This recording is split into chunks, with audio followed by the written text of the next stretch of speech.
बोल्न पाइन्छ।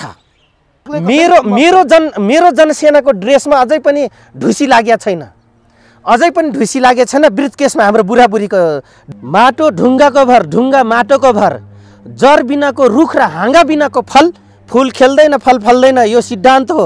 हाम्रो अग्रज कमरेड प्रचण्डले त एजीको विद्यार्थी भएर, बिएजीको विद्यार्थी भएर कृषि क्रान्ति त यतायता त गर्न सकेन। कुरा गर्नुहुन्छ रामकुमारी झाँक्री मात्रै रक्तिराम्य थिए र अरू खै कहाँ गए? रामकुमारी झाँक्री बोलिन् र आज यो समय भयो। आम सामान्य नागरिकले, नेपाली नागरिकले बोलिदिए भए त्यो प्रहरी के गर्थ्यो? ऋषि ढम्लाको गल्ती नै होइन भने गल्ती त नारायण काजी श्रेष्ठको। उहाँले प्रस्तावै ल्याउनु भएको थियो क्या रामकुमारीजीले। आँखा पनि फुटालिदिनुपर्छ महिलाको बारेमा बोल्नेलाई। अलिकति उहाँले बोल्नुभयो, यसमा चाहिँ चित्त हामीलाई पनि बुझ्दैन। नयाँ श्री 5 अघोषित श्री 5 बन्न खोजिरहेछन्, जसरी ज्ञानेन्द्र शाहको श्री 5 थियो त्यसरी गर्न खोजिरहेछन्। तर रामकुमारी झाँक्री कमरेडको एउटा भनाइ यसैसँग राम्रो सन्दर्भमा मैले पोजिटिभ छ भन्न खोजेस कारणले कि उहाँले रङलाई चाहिँ रङ भन्नुभएको छ है, गलतलाई गलत चाहिँ भन्न आँट गरेका छन्। एउटा नेपाली जनताको छोरी, त्यो बेला त लाटो सोझो जमाना थियो। अब त पढेका फटा छन् थारूमा पनि। यतिकै फटा नेता भएनन् कि नेपाली जनता खुद आफै भेरा छौँ, हामी नै भेरा छौँ। त्यो प्रचण्डकोमा धुसी लाउने त त्यो रोलले गरिदियो। प्रचण्डको मनमा ढुसी लाउने काम त त्यो उसले चलाएको सिआइएले गरिदियो।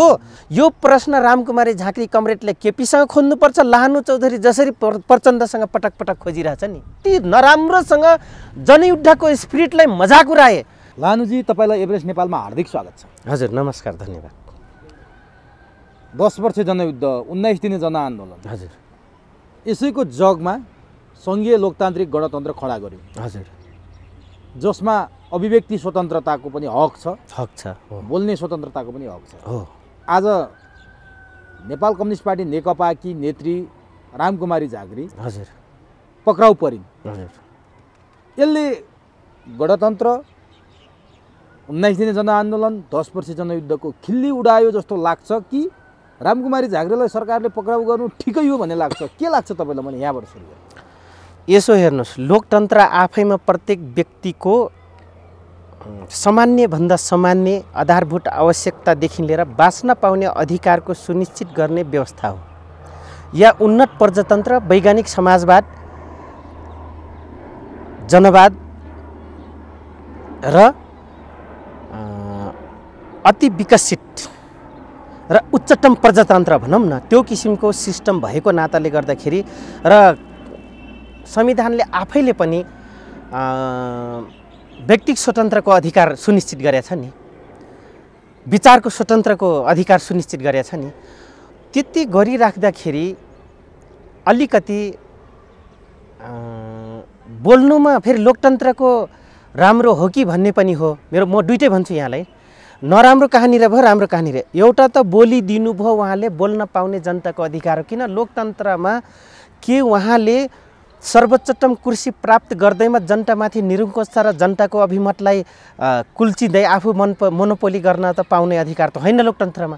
यस मानेमा कतै रामकुमारी झाँक्री कमरेडले बोल्नुभएका केही कुरा हदसम्म ठिक छ, तर नराम्रो कहानी र पर्यो त भन्दाखेरि अलिकति उहाँ पनि महिला हो र भवितव्यका कुराहरू हुन जान्छन्। सेतो कपडासँग कम्पेयर गरेर अलिकति यो किसिमले बोल्नु चाहिँ नहुने। किन हाम्रो अब हिन्दू समाजै या दक्षिण एसियाको हाम्रो समाजै यही किसिमको छ कि महिलाले त्यो रूप लिनुपर्ने होइन। लोग्ने मान्छेले 7 दिनमै स्वास्नी भित्र केही पनि नहुने, तर महिलाले बर्खन्त बार्नुपर्ने र उसको मतलब स्वाभिमानको सेतो कपडा लाएर देखाउने एउटा हाम्रो संस्कारै हो, संस्कृति हो, एउटा परिपाटी हो होइन। समुदायभित्रको विभिन्न समुदायभित्रको त्यही परिपाटी छ। त्यस कारणले यहाँसम्म अलिकति उहाँले बोल्नुभयो, यसमा चाहिँ चित्त हामीलाई पनि बुझ्दैन। एक अब जहाँसम्म पक्राउ गरेको कुराहरू आयो होइन, आज पक्राउ गर्ने आदेश जुन दियो, हुन त एउटा कुरा यो पनि हो, उहाँहरूको आफैमा सिस्टमको लडाइँ मैले त देख्दिनँ। हेर्नुहोस्, जसले जे भन्नुन्, सिस्टमको लडाइँ म देख्दिनँ। उहाँहरूको आफ्नै पार्टीभित्रको आन्तरिक खिचोलले गर्दाखेरि यत्रो ठुलो देशमा बमण्डर गर्नु कुनै आवश्यक म देख्दैन थिएँ। अब डेढ वर्ष थियो, 18 महिना थियो अब सट्टामा जाने अथवा चुनाव हुने प्रक्रिया। तर यही बिचमा उहाँहरूले दुईटा अध्यक्षको यत्रो ठुलो बमण्डर अनि अन्तर्राष्ट्रिय एमसिसी लगायत सबै कुराहरू छन् त त्यसमा जोडिया, बिआरआईदेखि लिएर सबै कुरा जोडिया छ। आन्तरिक खिचलो त प्रमुख रह्यो। त्यसमाथि कसलाई पात्र बनाइयो त? अझै हेर्नुहुन्छ भने पात्र कसलाई बनायो त? वामदेव कमरेडलाई बनाइयो। कसरी? अब एक थरीले तपाईँ त प्रधानमन्त्री नबनी हुन्न, प्रधानमन्त्री बन्नलाई जब कानुनमा उसमा लेखेकै छैन कि हारेको व्यक्तिले पदस्थ ग्रहण गर्न पाउँदैनन्, तर गराइयो। त्यो जडले नेकपा विवाद भयो भन्ने तपाईँले भन्न खोज्नु? देखाउनमा त्यो देखियो वामदेव गौतम कमरेडकै विवाद देखियो। तर यसमा वामदेव कमरेडको एउटा देखाउने मोहरा मात्रै हो, तर आन्तरिक त छँदै थियो प्लस बाहिरै पनि थियो। र अहिले आएर रोडमा यो किसिमको अभिव्यक्ति दिनु र एउटा सांसद भइसकेको व्यक्ति त्यत्रो अभिव्यक्ति दिनु भनेको कहाँनिर देखिन्छ भने उहाँको म भन्न चाहन्छु, आफ्नो सांसद पद गुमेको निकै ठुलो पीडा उहाँमा देखिन्छ। एक अर्को कुरो, प्यानलाइज सिस्टम हेर्ने हो भने त्यही नेकपा एमालेको भूतपूर्वको हेर्नुहोस् राष्ट्रपति, त्यही नेकपा एमाले सर्वे सारा उहाँलाई दिदी भनेर दुनियाँ भनेर मानेर पुर्याएको व्यक्ति उहाँ रामकुमारी झाँक्री नै हेर्नुहोस्। महिलाको बारेमा त यसो तेर्सो नजर हेऱ्यो भने आँखा फुटालिदिनुपर्छ भन्ने मान्छे हो। म तिनको मटियारले रोक्न सक्लन, तर म त छुनी मेरो पार्टीबाट त्यो कानुन गर्ने बेला नि भन्ने मान्छे नै हो। उहाँले प्रस्तावै ल्याउनु भएको थियो क्या रामकुमारीजीले, आँखा पनि फुटालिदिनुपर्छ महिलाको बारेमा बोल्नेलाई। त्यही अन्तर्गत त तपाईँको हो भनेर कुरा ल्याउने। अब फेरि फेरि अर्को पात्रको नाम लिनुपर्ने भयो, गङ्गा चौधरीको। त्यसपछि तपाईँ होमा तपाईँको देखे पनि त्योसम्म होइन, हेर्दैमा सेक्स पनि आई सेक्स पनि लगाइदिने अनि भिडियोमाथि नजर लाग्यो भने त्यसलाई आँखै फुटाल्ने समेत बनाउनु पर्छ भने होइन, त्यतिसम्म त होइन, दण्डित गर्ने कानुनी दायरामा ल्याउनेसम्म चाहिँ गर्नुपर्छ भन्ने विभिन्न मानवाधिकारवादी एनजिओ चलाउनेहरूले भनिसकेपछि त्यहाँसम्मको कानुन बनेको त्यो दिन हो। तिनै पात्र एउटा महिलालाई गलत नजरले हेर्दाखेरि आँखा फुटाल्नुपर्छ भन्ने प्रस्तावक आज आफ्नो संसद पद गुम्दाखेरि र आफ्नो भट्टामट्टा गुम्दाखेरि आफ्नै अध्यक्षलाई सेतो सारीसँग अथवा एउटा भनौँ न स्वाभिमानको प्रतीकको एउटा चरित्रलाई किल गर्न जानु त सायद हामीले किल गरे भए हामीले त अझ के गर्थे उमेशजी हेर्नुहोस्, के गर्थे त्यो त म चिन्दछु क्या, म चिन्दछु। किनभने उहाँहरूभन्दा धेरै ठाउँ मैले काम गरेको छु र धेरै समाजको टकराव भोगेको छु र धेरै समाजलाई निहालेर यतिकै बसे होइन, सामान्य जीवन बिताउँदा पनि अरूले पनि। रामकुमारी झाँक्रीलाई पक्राउ गर्नु सरकारले ठिक गर्यो भन्ने तर्क हो तपाईँको? एक हदले ठिक हो, एक हदले बेठिक हो। तर नि हजुर, रामकुमारी झाँक्रीले जानेर एउटा प्रश्न उठाए नि, सेतो साडीको प्रश्न। हजुर, 2050 सालमा मदन भण्डारीको रहस्यमय मृत्युपछि, रहस्यमय हत्यापछि हजुर, विद्या भण्डारीलाई जसरी चुनाव लड्नलाई सेतो साडी लगाएर चुनाव लडाइयो, बस त्यो संस्कृति जब नेकपा एमाले भित्र 28 वर्ष अगाडि भित्राइयो, हजुर, त्यसैको कारणले आज राष्ट्रपति महोदय त्यहाँ पुग्नुभयो, विद्या भण्डारी राष्ट्रपति जस्तो पदमा पुग्नुभयो र आज लोकतन्त्रको हत्या भयो, संविधानको हत्या भयो, गणतन्त्रको हत्या भयो। त्यो संस्कृति नै आजको यो जग हो भनेर रामकुमारी झाँक्रीले अब मानिलिनुहोस्। कम्युनिस्ट नेताहरू यही हो, कम्युनिस्ट राजनीतिक चरित्रमा यही सबै कुरालाई अतिरञ्जित गर्ने बानी छ र कतै राम्रो गर्दा गर्दै फेरि त्यसलाई किल गर्ने बानी छ। हेर्नुहोस्, त्यही अन्तर्गत हामी पनि किल पर्यौँ र आज यति विरोध गर्छौँ सुप्रिमो कमान्डरको। हेर्नुहोस् है, अब त्यो बेला चाहिँ यत्रो महान नेताको परिवारले पाउने के, जसरी काङ्ग्रेसले दिएन, उहिले दिएन, पञ्चायतले दिएन, आरोप लाउँदा एउटा जग चाहिँ बसालेको हो नेकपा एमाले, तत्कालीन नेकपा एमाले कि एउटा शहीद हुनुभएको हो मदन भण्डारी कमरेड। त्यसकारण उहाँको अर्धाङ्गिनीलाई चाहिँ त्यो ठाउँ पोजिसनमा पुर्याउनु पर्छ र यस जनयुद्धको 2046 सालको कम्युनिस्टको जनयुद्धको सबभन्दा पहिलो उपलब्धि चाहिँ मदन कमरेडकै परिवार पाउनुपर्छ भनेर जुन त्यो भनौँ एउटा लेगेसी जो ल्यायो र एकल महिलाहरू चाहिँ पुर्याउँदो रहेछन् यो राजनीतिक दलमा या बहुदलीय प्रजातान्त्रिक पद्धतिमा आउँदो रहेछ कम्युनिस्ट भए पनि भनेर जुन जग बसाले, त्यसको लागि त त्यो धेरै राम्रो भयो। तर राजनीतिमा बेला होला नि, राजनीतिमा त प्रतिस्पर्धाको आधारमा हुनुपर्छ होला, हुनुपर्ने। त्यही त मैले भन्दैछु, भण्डारीको त्यो दिन चाहिँ त्यो लेगेसी श्रीमती हुँदैमा रविन्द्र अधिकारीको विद्या भट्टराईले पनि चुनाव लडाइयो नि, चुनाव लडाइयो नि त। मैले आउँदै थिएँ, यहाँले प्रश्न गरिहाल्नु, म आउँदै थिएँ। अनि त्यो पछि लगट्टै विद्या भट्टराईको कुरा यहाँले निकाल्नु भयो। हो, उहाँलाई पनि रविन्द्र अधिकारीज्यूको देहावासनपछि उहाँलाई ल्याइयो। त यो संस्कार राम्रो हो, किन भन्दाखेरि बरु यो संस्कार त कता कता कुल्चे पनि ठिक पनि गरे। यसलाई सबभन्दा बढी फ्लो पनि कसले गर्यो त? नेकपा माओवादीले गर्यो, माओवादी केन्द्रले गर्यो, पछि सुधारको नेकपा माओवादी केन्द्रले गर्यो होइन। यो राम्रो थियो। तर आज महिला भएर त्यसैको विरासत थाम्नलाई यत्रो ठुलो अभिव्यक्त गर्ने मान्छे आज के चित्त बुझेन? सेतो सारी भनाइको अर्थ उहाँलाई मलाई के लाग्छ भने उहाँ चाहिँ क्रिस्टियनिटी लाइनमा त गाइडलाइन्स हो क्या हो, सेतो सारीदेखि उहाँलाई फोबिया भएको रहेछ। अथवा अब हामी मर्दाखेरि कुनै पनि नेपाली महिलाले सेतो सारी लाउनु पर्दैन भन्नुहुन्थ्यो भने यो चाहिँ अर्कै किसिमको क्रान्ति हुन्थ्यो। तर आज विद्यामाथि प्रश्न उठाउनु भयो त सम्पूर्ण नेपाली हिन्दू समाजवादी महिला एउटा आदर्शवान प्रतिष्ठावान नेपाली महिलाप्रति प्रश्न उठाएको हो कि भन्ने मेरो हो। नत्र भने मेरोमा त फेरि यो मेरो समुदाय यो मेटर राख्दैन। 13 दिनपछि उसले चुरै लाउँछिन्, सबै कुरा लाउँछिन्, सिन्दुर टिक्का लाउँदिन् हाम्रो चलनमा। हिजो भिरकुटी मण्डपको आमसभा रामकुमारी झाँक्रीको भाषण तपाईँले हेर्नुभयो होला नि? हेरेँ, मैले लाइभै हेरेँ। उहाँले मुखमा पट्टी बाँधेको, मतलब टेप टाँसेको, प्रतिगमन भनेर ब्ल्याक ऊ लाएर होइन निस्केको मैले हेरेँ, लाइभै हेरिरहेको थिएँ। तर उहाँले बोल्न पाइन्छ, बोल्न पाउनु पर्छ। हिजोको राजा महाराजाको विरोध गरेर त्यो आन्दोलनको जगको रापतापबाट आएको हामी बोल्न पाउनुपर्छ। हामीले लडेर ल्याएको व्यवस्थामा किन बोल्न नपाउने भनेर प्रश्न उठाउनु? नै ठिक छ, उहाँको यो प्रश्न बोल्न पाइन्छ, राजा महाराजालाई ठेगान लाएर हामी आएको भन्नुभयो, यहाँसम्म एकदम सही छ। यसमा म उहाँप्रति फरक मत म राख्न चाहँदैन। तर उमेशजी, यो कमरेडहरूले यो बुझ्नु पर्यो, त्यत्र 238 वर्षसम्म राज्य गरेको त्यो शाही परिवारलाई धाल्नलाई त्यो नेकपा माओवादीको जो जहाँ भए पनि त्यो एमालेको त्यो प्रजातन्त्रका हिमायतीहरू त्यो लिबरल प्रजातन्त्रप्रति आस्था राख्ने सम्पूर्ण दाजुभाइ आम 3 करोड जनताको फेरि नयाँ राजा बन्न जो खोज्नुभयो उहाँहरू र आफ्नै पार्टीभित्रको एउटा अध्यक्ष शासनभार चलाउँछ, अर्को अध्यक्ष सेनाबेना लिएर वितन्ट बचाउँछ रोडमा। यो के हो त? यो आफैमा प्रश्न चिन्ह छ, आफैमा लज्जास्पद छ। आफैमा उहाँहरूको कार्यक्रमले हामी को हो भनेर मैले त बडा अचम्मको लोकतन्त्र, या त यहाँ एकदम उच्चतम लोकतन्त्रको अभ्यास हुँदैछ होइन, यो एकदम सापेक्षिक धारणा राख्ने हो भने।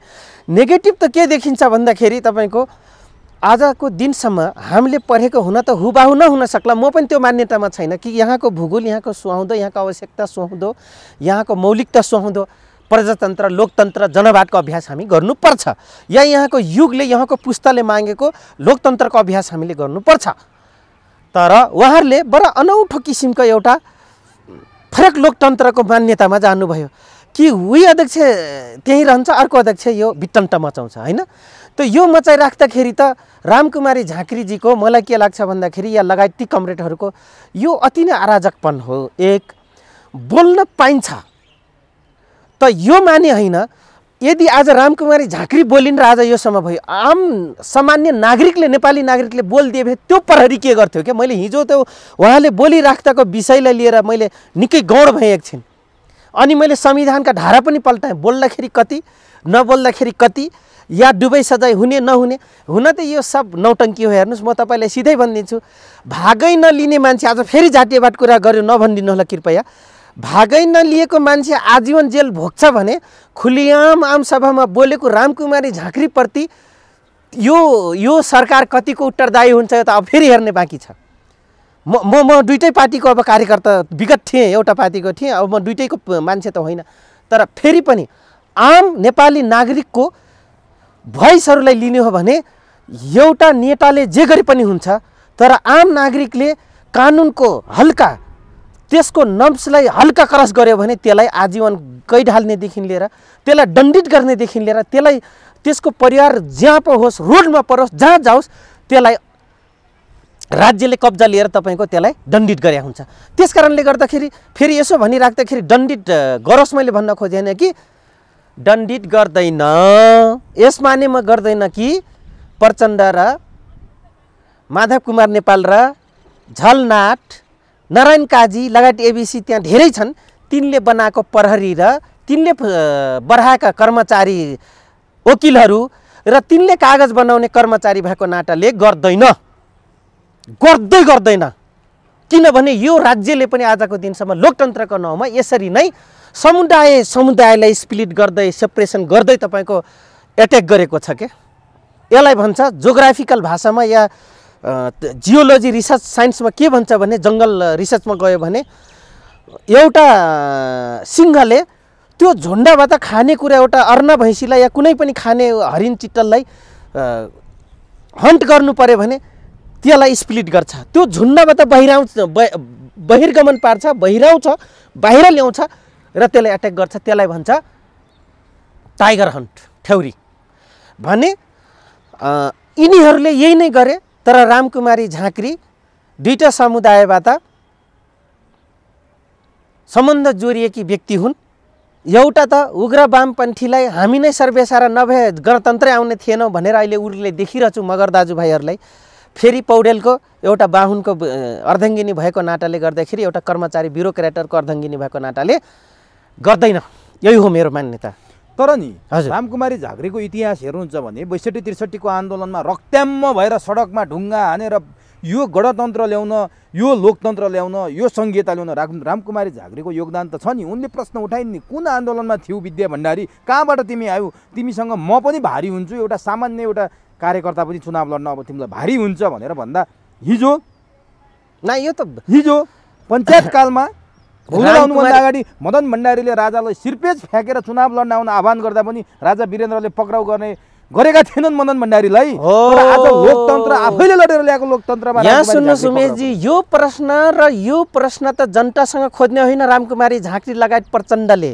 यो प्रश्न रामकुमारी झाँक्री कमरेडले केपीसँग खोज्नुपर्छ। लाहानु चौधरी जसरी प्रचण्डसँग पटक पटक खोजिरहेछ नि। एक अर्को कुरो, रामकुमारी झाँक्री मात्रै रक्तिराम्य थिए र अरू खै कहाँ गए? 2060 सालदेखिको त्यो कसैले खोजेछ 4वटा शहीदले हामी पटक पटक पुजिरहेछौँ। त्यसको परिवारको हालत के छ, उहाँहरू कहाँ हुनुहुन्छ, कुन अवस्थामा हुनुहुन्छ, त्यसको नाति पनाति के गरिराख्नुहुन्छ, कसैले खोजेछ?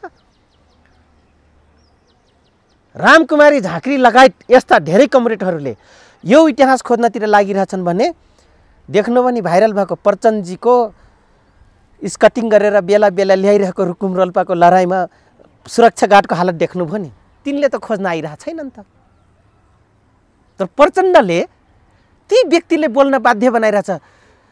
प्रचण्डसँग मर्न हिँड्नेले बरु बोल्न दिइरहेको छैन प्रचण्डजीले, तर रामकुमारी झाँक्रीलाई बोल्न लगाइरहेको छ। हेर्नुहोस्, यहीँनिर बडा अचम्मको कम्बिनेसन छ। त्यस कारणले गर्दाखेरि यो नाटक र नौटङ्की एकअर्कालाई लाउँदै जो यिनीहरू नाटक मञ्चन गरिरहेछन्, जो एउटा फिल्म बनिरहेछ यिनीहरूको, त्यो फिल्म त उसै पनि त्यो सुटिङ गर्दै हिट भइरहेछ हैन। पालै पालो उसले रोड प्रयोग गरे, उसले प्रयोग गरे, उसले हैन नि। गणतन्त्र हो नि हजुर। जनताले आफैले ल्याएको परिवर्तनमा अभिव्यक्ति स्वतन्त्रता हुँदैन भने के को गणतन्त्र, के को लोकतन्त्र? त यहाँ सुन्नुहोस्, अभिव्यक्ति स्वतन्त्र दिनु त्यतिखेर सबलाई विरोध आउँछ कि भनेर अभिव्यक्ति स्वतन्त्रको उहाँले कुरा गर्नुभएको हो। अभिव्यक्ति स्वतन्त्र त त्यो बेला भएन। हामी त पीडित भित्र परेका छौँ। अभिव्यक्ति स्वतन्त्रकै मारमा आज कहाँसम्म पक्षपाती छ म तपाईँलाई भन्छु। फेरि टिकापुरमा घुमेर आइदिन्छु। इन्जिनियर, नेपाल सरकारको कर्मचारी, तर एउटा सामाजिक संस्था अध्यक्ष हुनुको नाताले धनीराम चौधरी लुकेर बस्नु। एउटा नेता अरे म संयोजक हो, मेरो कमानमा भएको छ टिकापुर घटना भनेर मिडियामा बोल्न जाने रामजनम चौधरी नेपाली काङ्ग्रेसको सांसद भएको नाताले बाहिरिनु। अभिव्यक्ति र व्यवहारको मैले कुरा गर्दैछु र कानुनले दिएको अभिव्यक्ति, लोकतन्त्रमा दिएको अभिव्यक्तिको स्वतन्त्रको इम्प्लिमेन्ट जे भयो त्यो कति विभेदपूर्ण भयो भन्ने प्रश्न आउँछ। त आज जुन हिजो रामकुमारी झाँक्रीजीको भर्सनलाई अभिव्यक्ति स्वतन्त्रको एउटा गर्न दिनु हुँदैन यसरी बोल्न जुन भन्यो, एउटा त बोल्न पाइन्छ, किनभने लोकतन्त्रको मजा त्यही हो। तर पाइएन नि। घरैबाट सुरक्षाकर्मीले रामकुमारी झाँक्रीलाई पक्राउ गरेर जेलमा हालिसक्यो। कसरी पाइयो बोल्न? उमेशजी, यो देशको सिकाइ शिक्षा कस्तो छ भने त्यो तिम्रो त्यो सुसु गर्नलाई मात्रै हो, अरू गर्नलाई केही पनि छैन भन्ने बनाइदिने देश हो क्या यो। भनेको कानुन त्यो भने के, कानुनमा चाहिँ लेखियो लोकतन्त्रमा अभिव्यक्ति स्वतन्त्र हुनेछ, तर यो या त्यो बहानामा ठुलाबडाको नाउँमा बोल्यो भने तिमी जेल जानेछौ या 70,000 रुपियाँ तिमीले जरिवाना गर्नेछ नेपाल सरकारले। ए बाबा, यो अवस्था त पञ्चायतकालीन अवस्थामा पनि थियो। उच्चतम लोकतन्त्र, प्रजातन्त्र, वैज्ञानिक समाजवादमा त यो कुरा त हुनुहुन्न थियो। आज हामी यो नपाउँदो हो भने 3 करोड जनताले आफ्नो देशमा बाँचेको, आफ्नो देशको आफ्नो अपनत्व ग्रहण गर्नलाई, ओनरसिप ग्रहण गर्नलाई के चाहिँ आभास हुन्छ के? एउटा नेताले पावरमा आएर त्यो खुलेआम सभामा जे पनि बोल्न पाउँछ, तर एउटा नागरिकले बोल्नु पर्दाखेरि त्यसलाई 1000 बार सम्झिनुपर्छ, ऊ पनि उच्चतम लोकतन्त्रमा। होइन, मैले भन्न खोजेँ नि, मदन भण्डारीको श्रीमती अहिले राष्ट्रपति हुनुहुन्छ। मदन भण्डारीले त्यति बेला बोलेका भाषणहरू पञ्चायतकालमा त्यो बोल्न सक्ने मदन भण्डारी, हजुर, त्यति बोल्दा पनि मदन भण्डारीलाई राजाले पक्राउ गरेनन्। हजुर। तर आज त जनताको छोरो छोरी राष्ट्रपति, जनताको छोरो प्रधानमन्त्री भएको देशमा जनताको अर्को छोरीले बोल्दै गर्दा पक्राउ पर्नुपर्छ भने त्यही त कम्युनिस्टमा अब नयाँ श्री 5 अघोषित श्री 5 बन्न खोजिरहेछन्।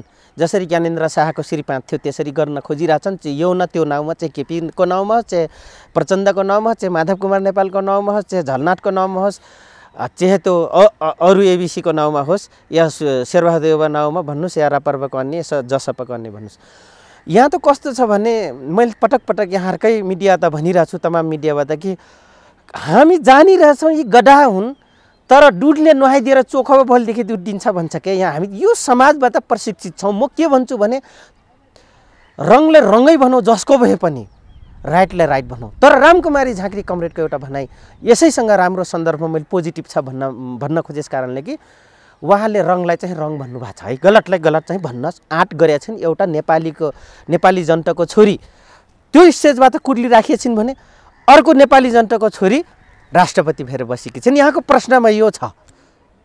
त्यति मात्र होइन, यो देशमा उहाँहरू महिला हुनुहुन्छ। हजुर, बैतडीको घटना हेर्नुहोस्, भागीरथी भट्ट एकदमै बलात्कृत भएर मारिएकी छिन्। त्यो विषय खोज्न अहिले चासो छैन उहाँहरूलाई। राष्ट्रपति चुसम्म बोल्नुहुन्न हो। निर्मला पन्तको हत्या भएको यत्रो वर्ष भइसक्यो, यत्रो समय भइसक्यो, हत्यारा पत्ता लाग्दैन। तर आज रामकुमारी झाँक्रीले बोलेकै भरमा पक्राउ पर्छन्। आज छोरी चेलीबेटीहरू असुरक्षित भएको देशमा, बलात्कार भएर मारिएको देशमा न्याय दिनुपर्नेमा बोलिएका वचनका कारण, अभिव्यक्तिका कारण फेरि अरू छोरीहरू पक्राउ पर्ने दिन आयो। अब देश मुठभेडतर्फ गयो भनेर प्रचण्ड बाबुराम समूहले, के अरे प्रचण्ड माधव नेपाल समूहले भनिरहेको छ। देश मुठभेडमा गयो भने, देशमा द्वन्द्व भयो भने त अवस्था सिर्जना। म दुईटै कुरालाई यहाँलाई खतरा अवस्था विश्लेषण सिर्जना गरिदिन्छु नि उमेशजी। एकदम अहिले तातिरहेको विषय र आपराधिक माइनका कर्मचारीदेखि प्रशासनिक क्षेत्र, राजनीतिकदेखि लिएर त्यहाँका समाजका आफूलाई भनाउँदोहरू, राज्य यस्तो अवस्थामा डोरी राख्दाखेरि एउटा बिचारा मम्मी क्रियापुत्री बसिराख्नु भएका, त्यो घरमा आँसुको धारा ओभाएकै थिएन, चेली गइन् भनौँ न, त्यो घरको लक्ष्मी गइन्, त्यतातिर राज्य लाग्दैन र यो घटना घटाइन्छन्, त्यो अर्कैतिर मोडिफाई गरिन्छ। यो एउटा। अर्को कुरो, यहाँले बहुत गम्भीर प्रश्न गर्नुभयो। म तपाईँलाई भन्छु, त्यही नेकपाको 6वटा प्रदेशमा मुख्यमन्त्री तिनैको, पुलिस प्रशासन तिनकै हनुमान, कर्मचारी अधिकांश मन्त्रालयमा तिनकै मान्छे, सांसद भएभरको 2/3 बहुमत उनकै, प्रधानमन्त्री उनकै र राष्ट्रपति उनकै, न्यायाधीश पनि उनकै लेगेसी राख्नेछ। यो त लज्जास्पद विषय छ यहाँले गरेको प्रश्न। आज म त भन्छु, त्यो एनजिओवादीहरू, एनजिओ चलाउने अधिकारवादी महिलाहरू कहाँ गए आज? एक, जबकि हेर्दै आँखा फुटालिदिनुपर्छ अरे, गहिरो गरी अलिक हेरिदियो भने त्यसलाई आइसेक्सको कान्नै लगाइदिनुपर्छ भनेर भन्ने आज नेत्रीहरू त्यता कुरा गर्दैनन्, कुरा अर्कै गर्छन्। एक।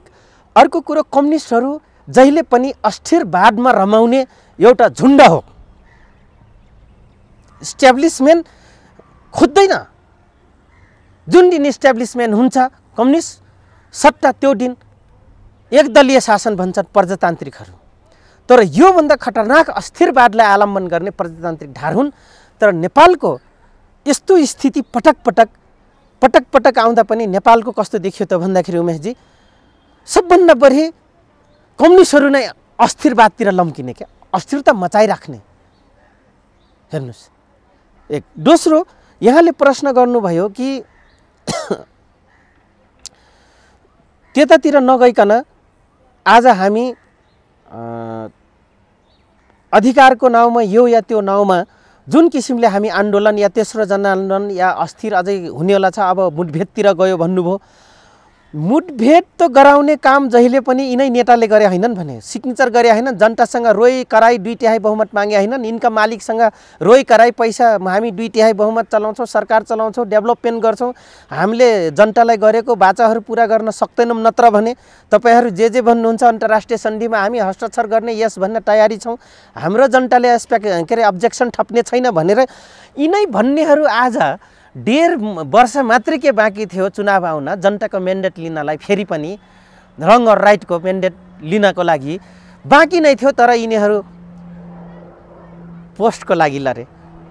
अस्ति एउटाले के भन्यो भन्दाखेरि जो व्यक्ति वर्षमान पुनकै मान्छे मैले पट्टा लगाएँ क्या, कमेन्ट्स आयो क्या, डाङको रहेछ त्यो मान्छे, अझै हाम्रो महाराजीसँग नजिक रहेछ कि त्यो मान्छेको जम्मै डिटेल मैले कन्फर्म गरिसकेपछि डाङ पट्टा लाग्यो। डाङ पट्टा लागेपछि मैले सोध्न पाएँ, सबै गर्दाखेरि के भन्छ, यो थारू कति बोल्न सके, यो मुसाकाल यो मर्न मात्रै बाँकी रहेछ, झुन्डिन मात्रै बाँकी रहेछ कि म डोरी ल्याइदिउँ। अनि मैले इमिडिएटली रिप्लाई गरिदिएँ, तिमी चाहिँ बाँकी रहेछौ, म त मर्या छैन, त्यही भएर त कराएको, तिमी चाहिँ बाँकी रहेछौ क्या हो भनेर मैले पठाएँ। भन्दाखेरि कस्तो छ भने त्यो झुन्डामा त्यस्ता व्यक्ति त म धेरै चिन्छु उमेशजी, कति चिन्छु, लामो छ हाम्रो त्यहाँभित्रको भगाइ होइन। अनि अस्थिरता मचाउने त्यो एक थरी रमाउँदो रहेछ, किन यही अस्थिरतामा पैसा कमाउने, जनतालाई नबोल भन्ने, कर्फ्यू लगाइदिने या जनतालाई यो या त्यो अब चाहिँ अझै त अध्यादेश आउन बाँकी छ, लगट्टै अध्यादेश आउँदैछ। कस्तो अध्यादेश? यही सेना परिचालन गर्नेदेखि लिएर आफ्नो विपक्षीलाई दबाउनेदेखि लिएर या अन्तर्राष्ट्रिय एजेन्सीले भनेको मान्नलाई यस गराउनलाई पनि अध्यादेश ल्याउनेवाला छन्। हेर्नुहोस्, सरकार त्योभन्दा अगाडि पुनर्स्थापन त हुन्छ, पुनर्स्थापना हुन्छ, नहुने होइन, अन्तर्राष्ट्रिय एजेन्सीले गर्नै भनिरहेछ। तर पुनर्स्थापन भयो भने यति सजिलै पाराले हुँदैन। के हुन्छ त्यहाँ, कस्तो हुन्छ? अन्तर्राष्ट्रिय एजेन्सीले आफ्नो मुताबिक यस भन्ने कमिटमेन्ट नगराइकन या ठुलो मात्रामा क्षति नगराइकन या अझै ठप या आन्दोलनको म्यान्डेट बोकेर आऊ भनेर नभनाइकन नदेखाइकन इस्ट्याब्लिस हुनेवाला छैन। यति मात्रै हो, यतिसम्म मात्रै होइन कि अहिले प्रचण्डजी, जसपा, रापरपा, काङ्ग्रेससँग तपाईँहरूले यो बनाइदिन्छु ऊ बनाइदिन्छु, साँच्चै नै केपीले यो गरेकै हो, त्यही भएर त हामी पार्टीबाट निस्किया, तपाईँहरूले मलाई साथ दिनुहोस् भनेर भन्दै हिँडेको र अन्तर्राष्ट्रिय एजेन्सीले हामीले प्राप्त गरेको खबरअनुसार चाहिँ ठुलो मात्रामा तिमी रोडबाट जनताको मत लिएर आऊ, आन्दोलनको मत अथवा केपी ओली प्रतिगमन नै हुन्, म चाहिँ अग्रगामी प्रगतिशील विचारधाराको हुँ, अब म चाहिँ तपाईकै निम्ति हो भनेर एउटा गलत मतलब जनतालाई सही देखाउने, तर तिमी चाहिँ त्यसपछि तिमीलाई हामी इस्ट्याब्लिस गराउँछौँ, तर हाम्रो यो काम गर्नुपर्छ भनेर कमिटमेन्ट गरेको प्रचण्डलाई। त्यसो हो भने त्यो मात्र होइन, काङ्ग्रेसलाई समेत। त्यसो हो भने म त्यहाँ आउनुभन्दा अगाडि जस्तो हिजोकै आमसभामा प्रचण्डले के भने हजुर काङ्ग्रेसलाई पनि सडकमा आउन आग्रह गरे, हो नेतृत्व लिन आग्रह गरे। हजुर हो, झलनाथ खनाल त्यही भने, नारायण काजी श्रेष्ठ त्यही भने। के काङ्ग्रेसको नेतृत्वमा आन्दोलन हुने सम्भावना देख्नुहुन्छ तपाईँ? यहाँ सुन्नुहोस्, यहाँ त के छ भने अहिले मिलिजुली खाने प्लानमा छन्, हेर्नुहोस्। तर त्यो काङ्ग्रेस, रापरपा, जसपाले पनि प्रचण्डसँग चाहिँ गएर अझै के नपाउँछु भनेर आशा गर्छन् र जान्छन् भने अब अर्को मूर्खता हुनेवाला छ। किन विगत प्रचण्डले, तपाईँले एउटा फेरिस भनौँ उमेशजी, प्रचण्ड मरिसके मान्छे हो राजनीतिक रूपमा, कुन दिन बचाइदिउँ?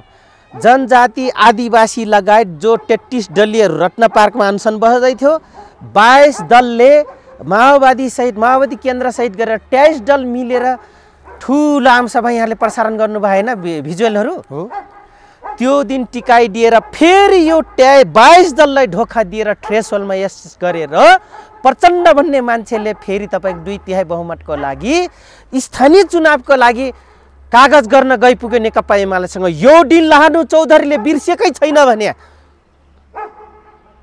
तर यसपालि प्रचण्डले प्रश्न पारेका छन्, मलाई प्रधानमन्त्री चाहिएको छैन, अब यो लोकतन्त्र बचाउन, यो परिवर्तन बचाउन म जस्तो सुकै त्याग गर्न यहाँ सुन्नुहोस्, हो क्या गुड, राम्रो प्रश्न गर्नुभयो।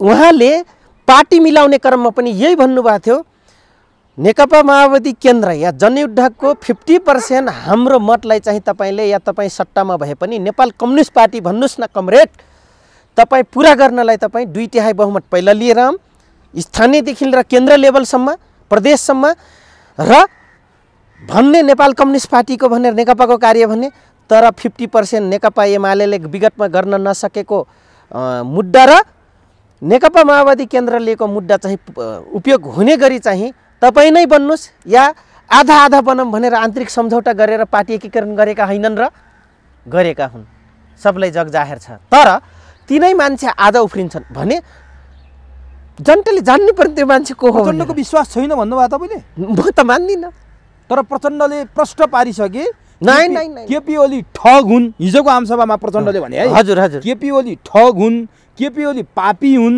केपी ओलीले पशुपतिमा गएर दियो बाल्दैमा बत्ती बाल्दैमा पाप पखालिनेवाला छैन। बिहान माधव नेपालले प्रधानमन्त्री, दिउँसो वामदेव पखाल्न त दुईटैको पखाली प्रधानमन्त्री। यहाँ सुन्नुहोस्, पाप त ठग हुन् भने दुईटै ठग हुन्, यो त मेरो लागि त त्योभन्दा त्योभन्दा त्यो को भनेर भन्छन् भने दुईटै मेरो लागि बराबर हुन् र दुईटैको पाप पखालिँदैन। झापामा 6 जना मारे उनको पनि पखालिँदैन, घोषित 17,000 उता घोषित 9,000 अघोषित थप जुन छ जनसङ्ख्या 33-34 हजारको यिनको पनि पखालिँदैन। म दुईटैको पक्षमा म बोल्नेवाला छैन, किन दुईटैलाई मिलिजुली गरेर हाम्रो मुद्दा डम्प गरेका छन् के यिनीहरू। अहिले लेखराज भट्ट गएर कैलालीमा भन्छन् कि रेशम चौधरी चाहिँ निर्दोष थिए, त्यतिखेर के हेरिया थियो भने लेखराजले त प्रश्न पार्दे रेशम चौधरीलाई निर्दोष छन्। रेशम किन अब थाहा भयो नि, अब थाहा भयो नि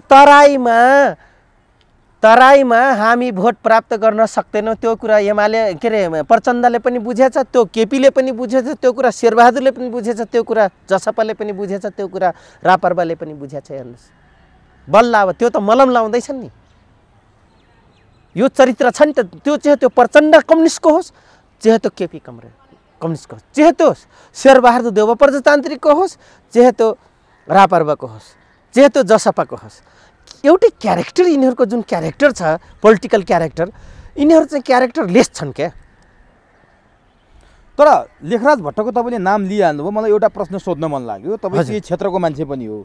लेखराज भट्टले एउटा के भने प्रचण्डले यहाँ आएर मलाई दलाल भने, हजुर, तर मेरो नाम ल्याउने आँट गरेनन् किनभने सुदूरपश्चिमका जनता मेरो पक्षमा थिए भने। हो, प्रचण्डले नाम ल्याउन नसके त्यही भएर हो। एउटा कुरा सत्य के हो भन्दाखेरि हेर्नुहोस्, लेखराज भट्ट आफैमा सर्वहारा होइनन्, उनी समान्त समुदाय र वर्गका हुन्। सामन्ती हो। उहाँ नेकपा माओवादी कम्युनिस्ट नबने भए सायद यो 10 वर्ष जनयुद्धमा सबभन्दा ठुलो समानता काट्ने अभियान चाहिँ सुदूरपश्चिम र कर्णाली प्रदेशमा चल्थ्यो।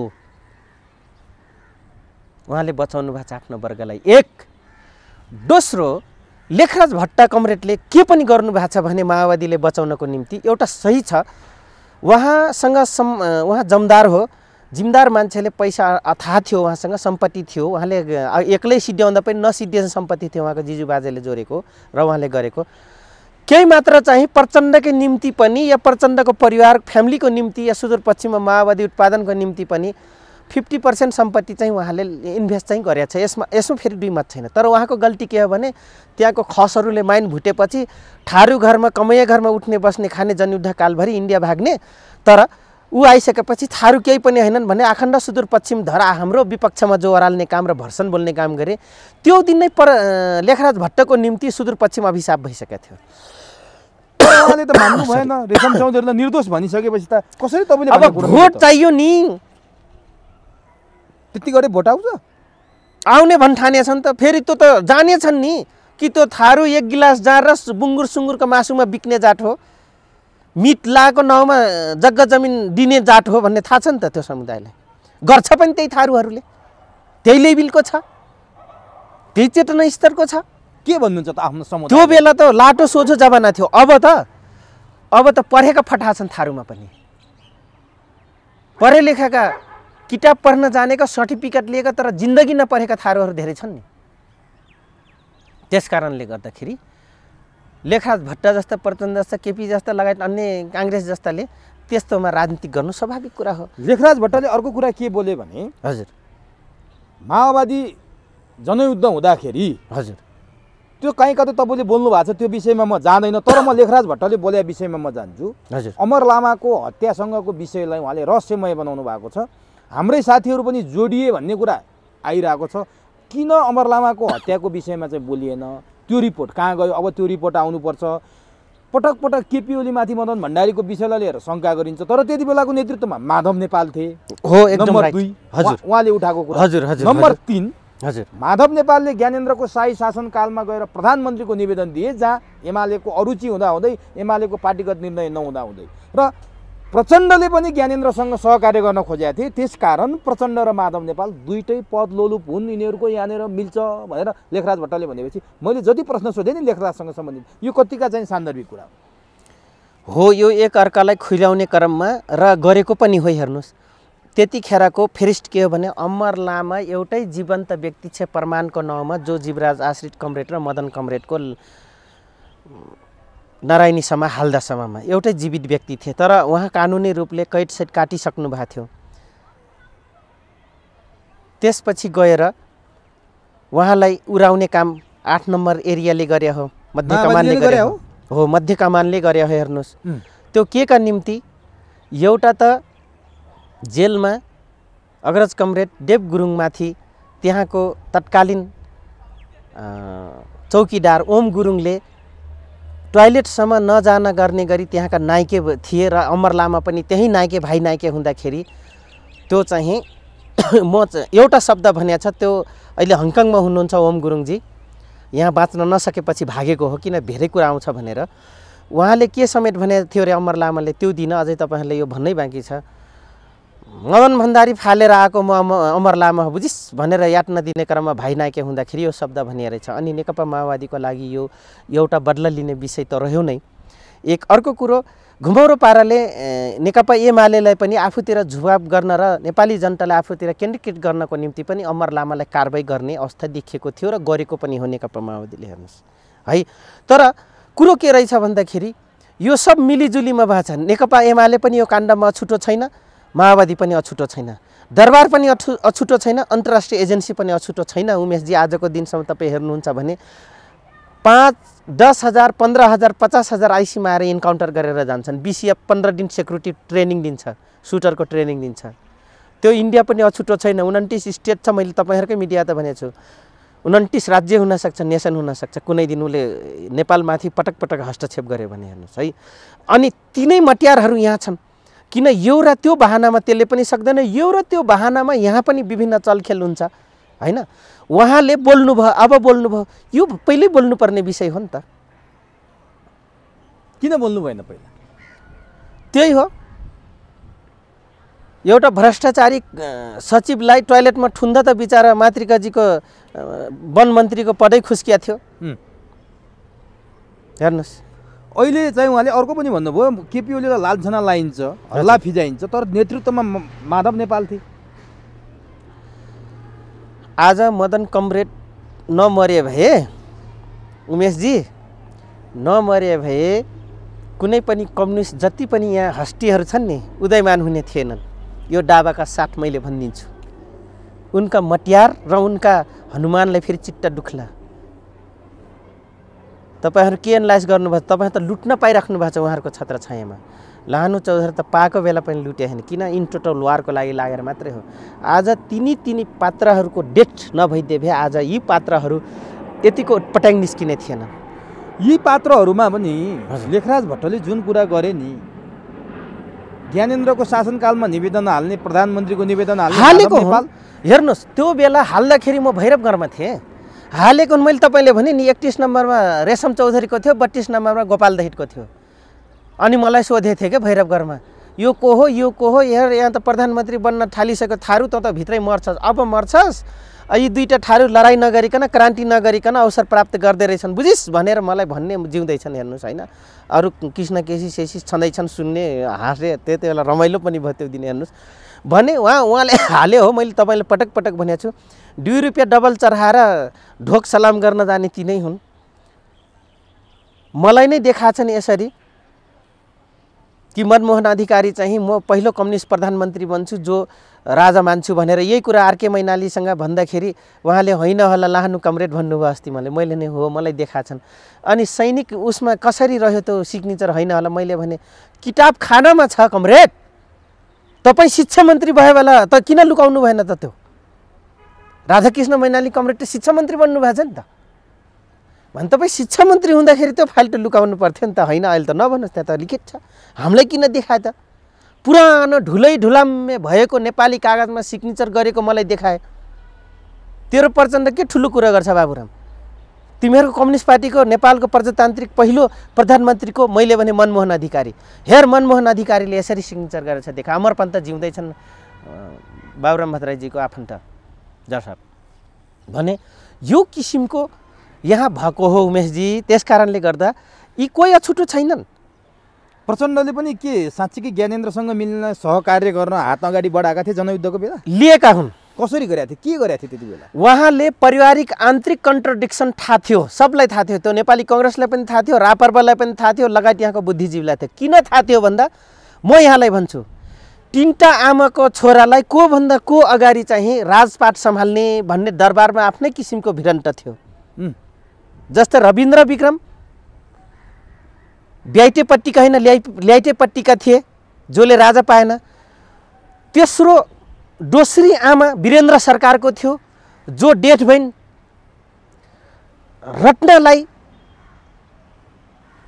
ज्ञानेन्द्रभन्दा माथि टुइएको उहाँको टुइएको एउटा पहिलो राजकुमार टुइसकेपछि ज्ञानेन्द्र बसेका छन् र वीरेन्द्र छँदै होइन वीरेन्द्रको आमा डेथ हुँदै त्यसपछि गएर रत्नले सम्हालेकी छिन् वीरेन्द्रलाई यही मेरो छोरो हो भनेर लगट्टै धीरेन्द्र छन् त यिनीहरू तीनटा आमाको बच्चा थिए र त्यो तीनटा आमा बच्चाको बिचमा दरबारको आन्तरिक उलाई बडा राम्रो गरी बाबुराम भट्टराई र प्रचण्डलाई थाहा थियो लगायत यसको सुराकी दिने मान्छे नै डाक्टर केशरजङ राई माझी थिए दरबारमा अलरेडी हेर्नुहोस् र त्यो कन्ट्रडिक्सनलाई द्वन्द्वलाई आन्तरिक द्वन्द्वलाई उहाँहरूले बडा राम्रो गरी निहाल्नु भएको थियो त्यसकारण जसरी पनि यहाँ नै बन्नुहुन्छ राजा या राष्ट्रपति प्रचण्ड ज्ञानेन्द्र प्रचण्डको अफर पहिला त्यसपछि गएर 21 बुँदे के अरे 41 बुँदे विमतिको पत्र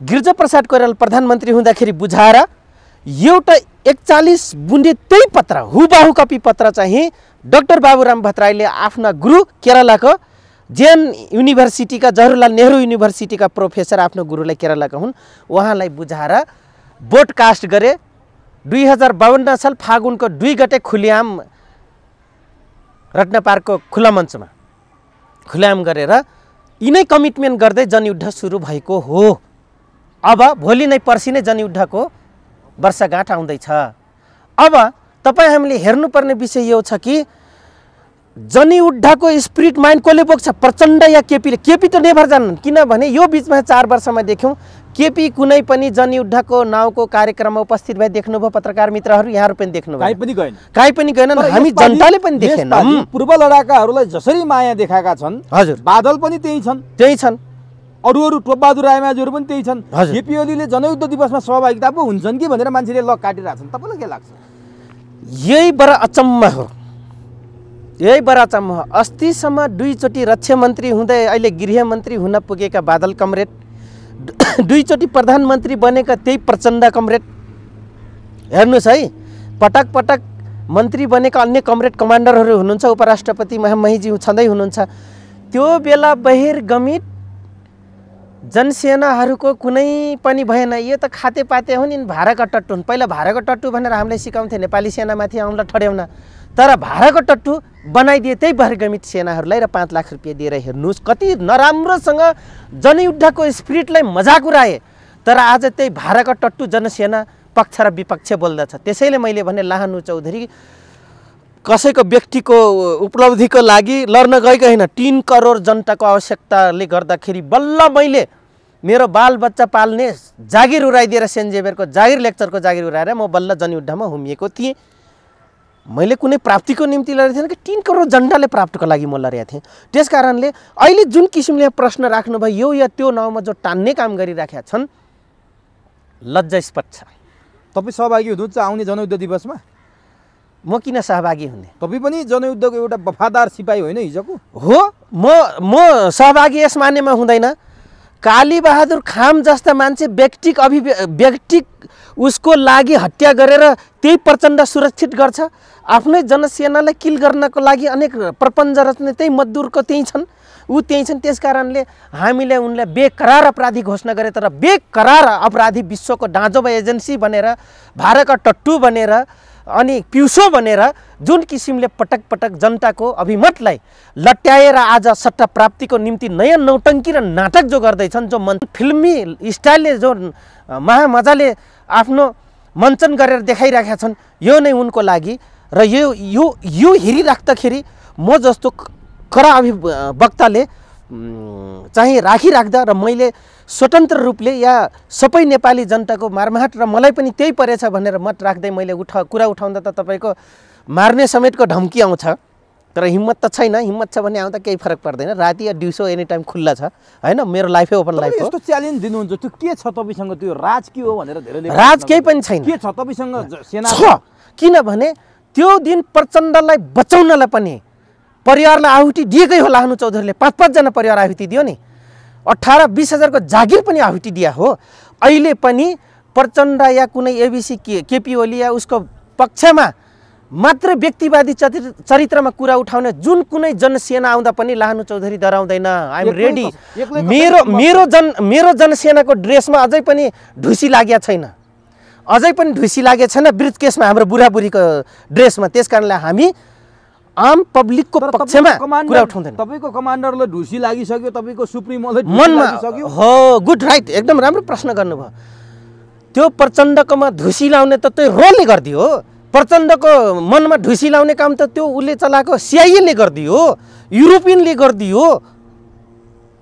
हामीले त आफैले ढुसी लाउने काम गरेनौँ नि। हामी त हामीलाई त्यतिखेर ढुसी लाग्छ। 3 करोड जनताले मत जाहेर गर्दैनन्, हाम्रो अगेन्स्टमा उसलाई उठाउँछन्, त्यो दिन हामी ढुसी लाग्न कमान्डरकै कम्ब्याटमा ढुसी लागिसकेपछि एउटा सिपाहीको कम्ब्याटले के अर्थ राख्छ? अर्थ राख्छ। कसरी? यो गलत प्रशिक्षण हो। माटो ढुङ्गाको भर, ढुङ्गा माटोको भर, जर बिनाको रुख र हाँगा बिनाको फूल खेल्दैन, फल फल्दैन। यो सिद्धान्त हो, यो फिलोसफी हो, दर्शन हो। हेर्नुहोस्, तपाईँलाई आत्मविश्वास छ? एकदम विश्वास छ। प्रचण्डले अब आन्दोलनको आधी बेरी आउने र त्यो आधी बेरीले केपी ओली जस्ता पात्र, जो ज्ञानेन्द्र पथका पात्र, जो निरङ्कुशका हिमायती सबलाई बढार्ने कुरा गरे। हजुर, के साँच्चीकै अब आधी बेरीको सुरुवात हुन थाल्यो हो? तपाईँले पटक फरक भिजनबाट त्यही प्रश्न गर्दै हुनुहुन्छ उमेशजी। मैले एउटै आन्सर हो, यो पात्रहरू एउटै हुन् भने यो पात्रले आफ्नै सट्टको लागि आँधी बेरी ल्याउने हो। हेर्नु भएन? अनि यहाँ सुन्नुहोस्, म यहाँकै प्रश्नको मैले जवाफ दिनतिर लाग्दैछु। यी पात्र एउटै हुन् र यी पात्र आफ्नै व्यक्ति बचाउको लागि, सट्टाको लागि, आफ्नो नाटा गोटा परिवारबाटमा बचाउनको निम्ति, धन प्राप्तिको लागि, लुटेको पैसाको सुरक्षाको निम्ति यिनीहरूले भिख मात्रै मागे हुन्। तर आज पहिचानवादी भन्ने विभिन्न जात जाति उनकै पक्षमा आज आन्दोलन गर्न जान्छ र फेरि के भन्छ? मत जाहेर गरिसकेर प्रचण्ड र केपी ओली जस्तै, झलनाथ जस्ता, अन्य एबिसी अरू जस्ता, माधव कुमार नेपाल जस्ता लगायत अन्य कमरेडहरू जब सट्टामा आउँदाखेरि त्यसले यसो गर्यो नि, त्यसले उसो गर्यो नि, हौ यतिखेर विचार गर। म सबले अनुरोध गर्छु, विचार गर्नुहोस्, को सही छ, को गलत छ, के का निम्ति हामीले भोट दियौँ, यिनलाई राम्रो गरी जनपक्ष काम गर भनेर 2/3 बहुमत दिए होइन झ्याम नेपाली जनताले। आज तपाईँले यति भनिरहँदा प्रचण्डले भाषण गर्ने मञ्चको अगाडि हिजोको जनमानस उर्लेको देख्नु भएन? मान्छे रहेछ त, दिएपछि पैसा दिएपछि आउनु पर्दैन? सबैलाई त्यसो भन्न मिल्ला र? किन मिल्दैन? तपाईँले त्यस्तो भेट्नु भएको छ? उमेशजी, म राजनीतिज्ञ हो यार। त्यो चुनावमा पनि पैसा नदिएसम्म आफ्नो मान्छे पनि प्रचारमा खट्दैन भने त्यो जनता हो, त्यो जनता हो। तपाईसँग हामी यति डेटा दिइदिन्छौँ, कुनै दिन तपाईँ पत्रकार मित्र हो, भिरमा गएर अन्तर्वार्ता लिन सक्नुहुन्छ नि, कति पैसामा आउनु भएको थिएन। तर हाम्रो मान्छे अनि यहाँ सुन्नुहोस्, त्यतिकै करा होइन नि, नारायण काजी श्रेष्ठ ऋषि ढम्लामाथि यतिकै अट्याक गरे, भाइरल यहाँहरूले नै पार्नुभयो, हेऱ्यौँ हामीले लाइभमा। किन बोल्यो होला नि त? त्यहाँ ऋषि धमलाले साँच्चीकै नारायण काजीलाई डिस्टर्ब गरेर नारायण काजी पक्कै पनि डिस्टर्ब थियो। किन डिस्टर्ब थियो भने उहाँले पत्रकार बन्धुहरूले आफूतिर सेन्ट्रलाइज गर्नुभयो, केन्द्रीकृत गर्नुभयो जनमानसलाई। त्यसपछि त्यो पार्टीले के पीडा थियो त भन्दाखेरि सुनाउन पो ल्याएको हामी किन आन्दोलन गर्दैछौँ भनेर डाइभर्ट भयो जनता। एक अर्को कुरो, यत्रो महँगो तेल सेल पैसा तिरेर खाना खर्च भराएर ल्याएको छ त्यो जनतालाई, होइन? डाइभर्ट गरिदिएपछि रिस उठ्छ नि, सायद त हजुर। गल्ती कसको? ऋषि धमलाको थियो? गल्ती ऋषि धमलाको गल्ती नै होइन भने गल्ती त नारायण काजी श्रेष्ठको। तर ऋषिले पनि त्यो कार्यक्रममा उपस्थित मान्छेहरूको ध्यान डाइभर्ट गर्नु हुन्थेन नि। यो त पत्रकार मित्रले जनताको मत अभिमत लिनु त कर्तव्य हो, पत्रकारिताको तपाईँहरूको भूमिका हो त। अनि नारायण काजी त हिजोका तपाईँको नेता हुन्, त के ढङ्गले प्रस्तुत भएको त हेर्नु त। नारायण काजीको त कहिले पो राम्रो छ र? किन गर्यो होला त्यस्तो? किन आवेशमा आएको होला? एक दुईटा ठोत्रोकार के बेच्दिए थिए, ऊ पद लिएको बेला पार्टीमा, अनि सार्वजनिक गाडीमा चढ्नलाई तपाईँ नाम कमाए देख्नु भएन? अनि त्यसपछि त्यसको बेनिफिट लिन कत्रो काण्ड गरे, यहाँलाई थाहा छँदैछ नि ती पात्र कस्ता हुन् भनेर। र उनलाई यहाँ सुन्नुहोस्, अब उनलाई रिस अर्को पनि छ। रले बाबुराम र प्रचण्डपछि तपाईँको पालो है भनेको थियो। त्यसबाट उनको कतै कतै अन्तर्राष्ट्रिय एजेन्सीले पनि अब चाहिँ त्यो भूमिका, जनताको मत लिनको भूमिका कसको अग्रणी रहन्छ? प्रचण्ड, झलनाथ, माधव कुमार नेपाल, और नारायण काजी श्रेष्ठ, और एबिसी अदर भूमिका कसको रहन्छ भनेर अन्तर्राष्ट्रिय एजेन्सीले चेक गर्ने क्रममा उनको भूमिकालाई पटक पटक दबाएको देखिन्छ। विगत एउटा कार्यक्रममा यहाँहरूकै पत्रकार बन्धुले चाहिँ उहाँले सिधै यसरी हातले प्रेस गरेको उता जा भन्ने शब्द भाइरल यहाँहरूले गर्नुभएको हो भने नारायण काजी श्रेष्ठ अहिले विगतको जुन पटक पटक, एक पटक होइन, उनले पटक पटक विवादमा जुन आउने काम गरिराखेका छन्, उनको त्यो बिना लगानीमा नेकपा माओवादी केन्द्रमा जे सट्टा प्राप्त गरे र त्यहाँ प्रजातान्त्रिक धारमा आइसकेपछि या लोकतान्त्रिक धारमा आइसकेपछि जनमतको कदर रहन्छ। मार्स बेस राजनीति गर्ने हो लोकतन्त्र भनेको राम्रा नराम्रा धेरै हुल देखाएर आफ्नो नेता बन्ने हो लोकतन्त्र भनेको।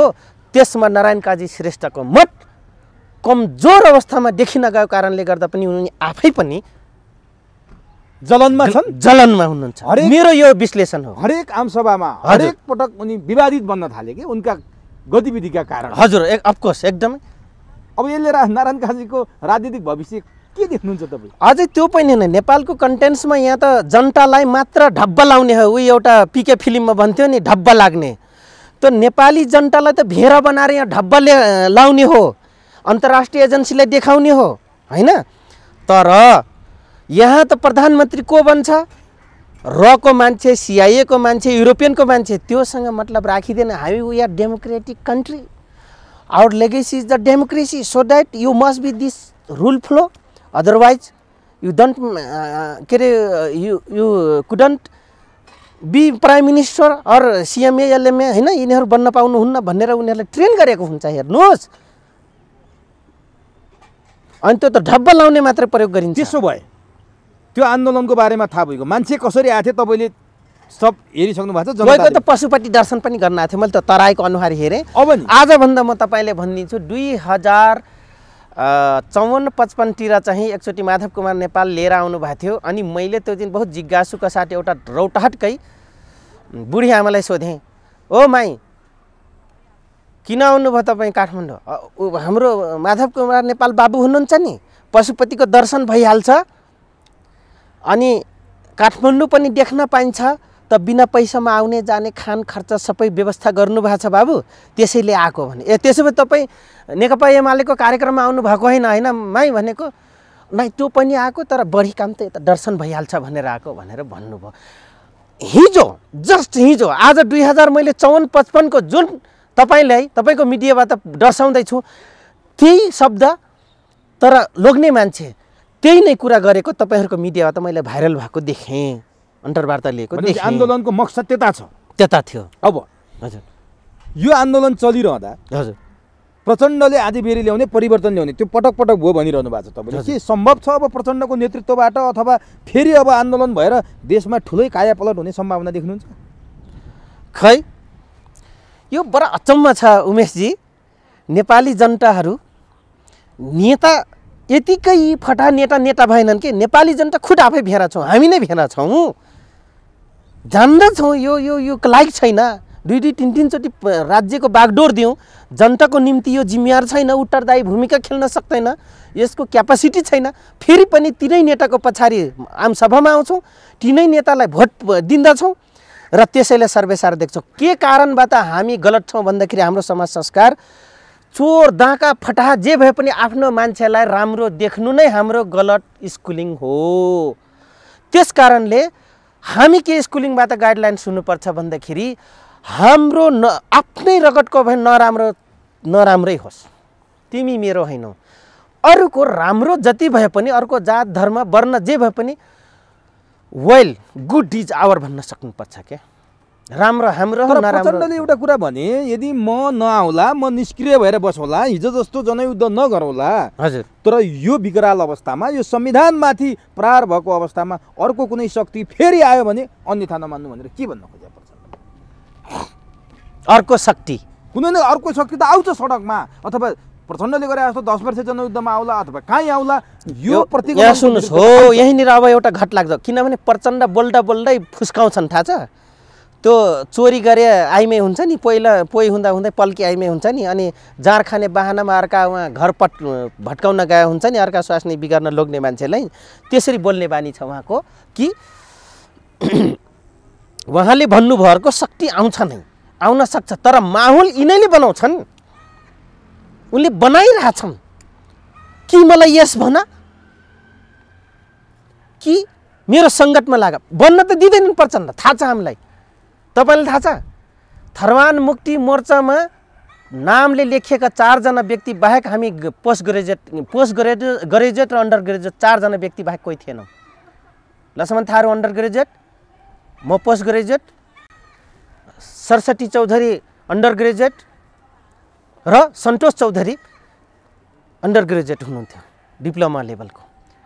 तर सरस्वती चौधरी र सन्तोष चौधरीले उनले ठेगान लाउनतिर लागेनन्, लक्ष्मण थारू र म माथि ठेगान लाए। उनी जहिले पनि उनको एउटा मुद्दा राम्रो छ, तलकालाई माथि उठाउने, यसमा 2 मत रहेन, त्यसैले त हामी सबसँगै थियौँ।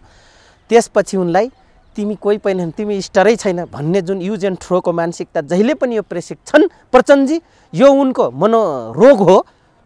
यो रोगबाट निकै फुट्किनुपर्छ त्यो मान्छे, किनभने चितवनको स्कुलिङै त्यही छ र ऊ जुन वर्गका हुन्, जुन समुदायका हुन्, जुन जात र धर्मका हुन्, यही नै स्कुलिङ छ उहाँको। त्यस कारणले उनी कहिले पनि जनवादी हुन सक्दैनन्। जनवादीको खोल अझै राठो बनाएर लाउन सक्छन् प्रचण्डजी। प्रजातन्त्र लोकतन्त्रको नाउँमा अझै पनि लोकतन्त्रवादीको नाउँमा भाषण गर्न बाँकी राख्दैनन्, तर हुन सक्दैनन्। किन 2 चोटि र 2/3 बहुमत 64 र अस्तिको 74 मा 2/3 बहुमत पुर्याएर बागडोर दिँदाखेरिसम्म त्यो यत्रो नापेर बसेथे। त्यसो भए नि प्रचण्डमाथि रामबहादुर थापा बादल उनकै हिजोका सहकर्मीले सब मिलेर गरेछन्, गम्भीर कुरा गरे नि त। नै मांसाहारी आन्दोलन गर्छु भने रामबहादुर थापाले चिडियाखानामा लगेर थुनिदिन्छु भने के भने यो चिडियाखानामा सुन्नु होला नि। उसै पनि चिडियाखानाकै मान्छे त हुन्थे, के चिडियाखानामा ठुन्नु पर्यो? सेक्युरिटीको नाउँमा कठबासको वरिपरि घेरिएका छन् 24 घण्टा। हामी जस्तो स्वतन्त्र छैनन् नि, स्वतन्त्र त रामबहादुरले लगेर थुनिदिन्छु भने गृहमन्त्रीले त चिडियाखानामा हालिदिन्छु भने। अब चिडियाखानामा तिनीलाई ठुन्छन् भने रामबहादुर थापा पनि कुन ड्याङको मुला हुन् र? सुरक्षाकर्मी पनि कटौती गर्ने कुरा गर्यो सरकारले, पूर्व राजा। कटौती त कसैको राख्नु हुँदैन, म त भन्छु। जनताको जनवादी नेता हुन् भने हामी जस्तो ठम ठम ठम ठम हिँड्ने कोसिस गरौँ न। चित्रबहादुर केसी उप प्रधानमन्त्री वरियता पाएका होइनन्, सिपी मैनाली उपमन्त्री सरहको पाएका होइनन्, तर चित्रबहादुर केसीलाई मैले सफा टेम्पूमा एक दिन जम्का भेट पर्यो अग्रज कमरेडसँग कुरा गऱ्यौँ। सिपी कमरेडलाई पनि त्यसरी देखेँ, लगायत अन्य कमरेड। तर गृहमन्त्री भइसकेपछि उनलाई अस्ति त्यो के भन्छ सुरक्षा निकायको अरूमा चाहिँ पुलिस कटाउने रे, अनि तिनलाई चाहिँ पुलिस थप्ने हो। यही हो, आफ्नोमा भैँसी हिँड्ने नदेख्ने, अरूकोमा चाहिँ जुम्रा हिँड्ने देख्ने। यो स्कुलिङै गलत हो। यदि उहाँ जनवादी हो भने जसरी चाइनाको राष्ट्रपति माओ त्से तुङ नबनिकन एउटा सामान्य कार्यकर्तालाई एउटा राम्रो विचारधारा बोकेका सेम ब्रेटाका आदर्शका पात्र हुनुहुन्थ्यो, उहाँ राष्ट्रपति बनाएर सामान्य झुप्रोमा फर्केर सामान्य किसान सरह र उच्च मनार्थमा बस्नुभएको थियो। आज त्यस्ता त्यागी मान्छेले गर्दा मात्र आज तपाईँको चाइना बनेको छ। हाम्रो अग्रज कमरेड प्रचण्डले त एजीको विद्यार्थी भएर बिएजीको विद्यार्थी भएर कृषि क्रान्ति त यतायता त गर्न सकेन। कुरा गर्नुहुन्छ। म अब अन्तिममा छु। रामबहादुर थापा केपी ओलीको पक्षमा छन्। हजुर। तर त्यहाँ युवा सङ्घ, तपाईँलाई थाहा छ, भातृ संस्था युवा सङ्घ गठनको कुरालाई लिएर रामबहादुर थापा असन्तुष्ट छन् र उनले चाँडै केपी ओलीलाई छोड्दैछन् आफ्ना युवाहरूलाई ठाउँ नपाएको विषयमा भन्ने आइरहेको छ। प्रश्न यहाँले राम्रो प्रश्न गर्नुभयो उमेशजी। बादलजीले वाइसिएल र उसको हेङ्गा छैन जनसेनाको केपी कमरेडलाई युथ फोर्सको मोहभङ्ग भएको छैन।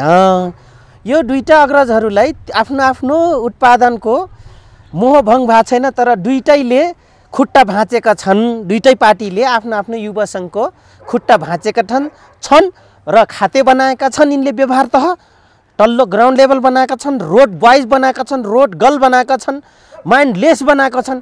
आज फेरि तिनलाई चाहिँ आफ्नो हो भन्न जाँदैछन्। अब यो सब सम्भव छैन। त्यस कारणले मैले खरो प्रस्तुतीकरणमा यिनको इतिहास कोट्याइदिया हो। हेर्नुहोस्, तर नि बादल असन्तुष्ट छन्। बादललाई सहअध्यक्ष दिने, केपी ओली पछि दोस्रो वरियता दिने भन्दै केपी ओलीले फकाएर लगे। अब त्यो अवस्था पनि नभएपछि बादलले न्यू खोजेर यतातिर आउने प्रयत्न गर्दैछन्। उनका भाषणका शैलीहरू पनि प्रचण्डसँग मिल्दाजुल्दा छन्, केपीसँग छैनन् भन्ने आकलन भइरहेछ। तपाईँलाई लाग्छ? बादल आफैमा ठिर व्यक्ति होइनन्। के बेराउन, न प्रचण्ड ठिर व्यक्ति हुन्। आफू पनि दौड्ने, जता जता कहिले घाम देख्यो घामै रमाइलो, जुन देख्यो जुनै रमाइलो, के अरे मरी जुनी बाँची जाने जीवनै रमाइलो भनेर गीत गाउनु त दुईटै पात्र हुन्। हेर्नुहोस्, दुईटै अस्थिर हुन्। दुईटै अस्थिर हुन्। आफूले जन्माएको पार्टीको चुनाव चिन्ह र अर्काको जब मान्न जाने व्यक्ति के चाहिँ ढङ्ग न रङ्गको त्यो प्रचण्ड यत्रो एसटिएफ टास्क ब्युरोको सुप्रिम कमान्डर भइसकेको मिलिट्री लाइनको बादल कमरेड आफ्नो सबै उसलाई त्यागेर उडाइदिएर त्यसलाई डेट गरिदिएर फेरि त्यसलाई झाँक्री बनेर ब्युटन गर्नु, बादल कमरेडको त्यो, प्रचण्डको त्यो, रामकुमारी झाँक्रीको त्यो देख्नुभयो यिनले? त यी कोही पनि जनवादी होइनन्। यी किताब बेच्ने, चुनाव लड्ने, जनतालाई भुल्याउने, जनतालाई फेरि धम्क्याउने, पाएसम्म धम्क्याउने, फेरि लुटिदिने, तबा मचाइदिने, आफ्नो मत फरक राख्नेलाई परिवारै सिध्याइदिने यी पहिलादेखिको प्र्याक्टिस होइन। त्यसो भए प्रचण्डले हिजोको आमसभामा दुईजना केपीका मन्त्री उता छोडेर यता हाम्रो समूहमा आउँदैछन् भने को होलान् ती? नाम त खोलेनन्। अहिले मन्त्री परिषदमा हङ्गामा मचिया छ अरे केपीको लाइनमा। को हुन् ती दुईटा मन्त्री भनेर खोजेर भेट्नै सकेका छैनन्। को होलान्? बस यही त यिनको मजा हो। लोकतन्त्र त यिनलाई पो लागेछ त। लोकतन्त्र यिनलाई लागेछ। किन कसरी लागेछ भन्दाखेरि उमेशजी, कहिले यता कहिले उता, यो त बडा सिङ्गौरी पो खेल्दै रहेछन् यिनीहरू त। रमाइलो। अब अन्तिममा अनि जनता लागेछन् त्यो पछाडि। अब अन्तिममा शेरबहादुर देउवाले आज सडकबाट अदालतलाई प्रभावित पारेर चाहिँ यो संसद पुनर्स्थापना गर भनेर प्रभावित पार्नुको कुनै तुक छैन। अदालतले के गर्छ आफै गर्छ भनेर शेरबहादुरले बोले। अर्को कुरा, रामकुमारी झाँक्रीलाई पक्राउ गरिसकेपछि अब देशव्यापी आन्दोलनको माहौल सिर्जना हुने। अहिले पनि माइती घरमा यति बेला आन्दोलन भइरहेको छ। शेरबहादुर देउवा त्यसो बोल्दैछन्। रामकुमारी झाँक्री पक्राउपछि अर्को एउटा अब म आजको यो उसमा तपाईँलाई बिना प्रमाणमा बोल्ने कुरा भएन। तर विपक्षी नेताले यत्रो पावरफुल हुन्छ प्रजातन्त्रमा विपक्षी नेता भनेको, तर यहाँ त उनको त्यो भूमिका म देख्दिनँ। फेरि पनि यो शब्द बोलिराख्दाखेरि अग्रज शेरबहादुर देउवा प्रधानमन्त्रीज्यूले डाल में कुछ काला है त्यो बोल्नुमा हजुर के छ म यहीँनिर टुङ्ग्याउन चाहन्छु नै। म अब थप प्रमाण नसमातिकन यहाँलाई भन्न मिल्दैन, केही न तर केही छ? केही न केही छ। कहिले थाहा हुन्छ? हुन्छ, लगट्टै थाहा हुन्छ, हेरिराख्नु होला। ठोकुवा होला आउनु चौधरी। एकदम। हस्, अर्को पटक तपाईँ र मेरो अन्तर्वार्ता नमस्कार हुँदाखेरि केही न केही नयाँ हुन्छ। एकदम नयाँ हुन्छ। धन्यवाद। हस्, समय दिनुभयो, हस्, महत्त्वपूर्ण कुरा राखिदिनु भयो, यसलाई तपाईँलाई हार्दिक धन्यवाद। हस्।